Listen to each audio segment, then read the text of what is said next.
In the first half of 2022, EHEDG broadcasted 5 EHEDG Connects online webinars. In case you missed them, here's a compilation of these 5 webinars. You can just put the number of your favorite webinar down in the comment section and we'll be happy to send you a download link to the full webinar recording. Enjoy! We start with number 1. This webinar focuses on establishing an effective cleaning validation practice and is conducted by Hui Zhang. She is the hygiene expert at Unilever Supply Chain Quality Center, and she's also the chair of the EHEDG Working Group Cleaning Validation. Here's a short snippet from that webinar. The cleaning validation master plan. It is a structured approach to identify and explain the steps to complete the validation. Different cleaning technologies may have different importance of these 4 factors. So in that case, you may compensate with another factors like a little shorter time, less chemicals, or lower temperature, etc. Webinar number 2 is all about hygienic design and sensor technology and is presented by Holger Schmidt, who is the industry manager food and beverage at Mettler-Toledo, who also runs his own consultancy firm, and on top of that he is also the chair of the EHEDG Working Group Sensors. Here's a short part of that webinar. Yeah, how can we propose for different applications as well, and in different areas of application, sensors that supply the best possible signal? How are they cleanable? Is that necessary to compromise between both? Like I just showed that inductive sensor, you need that signal. You can now try to move around and try to use a different technology.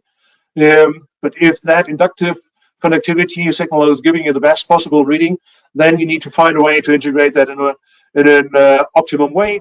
Webinar number 3 offers a unique insight in the scientifically proven sustainability benefits of hygienic design and is presented by Rafael Soro, who is the Hygienic Engineering and Food Safety Project Manager at EHEDG company member AINIA, and who's also the co-chair of the EHEDG Working Group Training and Education. Here's the short bit from that.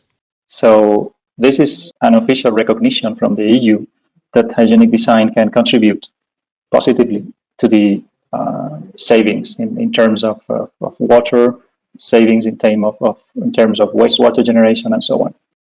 In this place here at the top of the dead leg are having such low mechanical action, we will have to compensate somehow. The savings rate is around 40% for cleaning this equipment. After, let's say 3 minutes or less, the amount of residue remaining, it was almost 0. And while with the conventional one, you needed almost 6 minutes to get this degree of residue removal. Webinar number 4, how to optimize your decontamination effectiveness. Presented by Peter Littleton, the technical director at EHEDG company member Christeyns Food Hygiene Limited. He shares 3 decades of practical experience working in and for the food industry. Here's a short bit from that EHEDG Connects online webinar.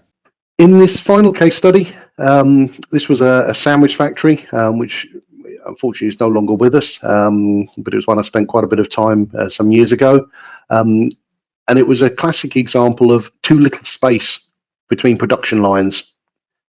So the lines were, the actual conveyor belts were jammed in very tightly together. And it was a desire to reduce that line changeover time that I mentioned earlier. Webinar number 5 offers a unique insight in real industry food safety short stories, as presented by Peter Overbosch, who is now retired but used to be Vice President Corporate Quality Assurance at Metro AG and is still affiliated with EHEDG as a member of the GFSI Hygienic Design Benchmarking Support Group. Here's a short bit from that webinar. All kinds of things are treated there. Technical, procedural, communication and culture. We'll see a couple of these things there.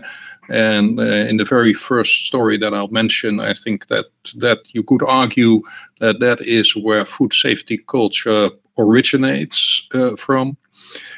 But it's all over the map. And so if QA said, well, something has happened and I'm afraid we'll have to recall product, then there would immediately be an enormous discussion with operations who would argue that, well, it's not so bad and we don't have to recall and so on.